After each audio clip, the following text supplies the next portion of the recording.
निकेत, काल मरे मी माझ्या मित्राच्या घराकडे गेलो, तर त्याच्या साईडच्या घरात ना एक कुत्रं बांधलेलं होतं आणि त्याचं मालक ना त्याका मारू होतो असो हातान दांड्यान. असं माका बघून वाईट वाटलं ना इतक्या, काय सांगतले तू कशी. अरे या लोकांनी त्या कुत्र्यांचं फ्रीडम एकतर हिसकावून घेतलं आणि त्याच्यावर परत ते बांधलेल्या कुत्र्याक मारते. म्हणजे काय वाईट वाटणार नाही का रे. शी माका एकतर विचारच करून असं वाटलं ना, शी आम्ही पण काय करू शकतो रे. शी त्या कुत्र्यांक कसं वाटत असतं ना. अरे नाही रे, माणसांक ना त्या कुत्र्यांचं दुःख कधीच नाही समजायचं. होय रे, तू बरोबर बोलतो.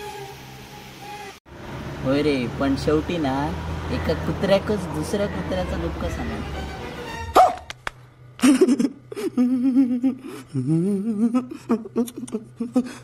म्यूजिक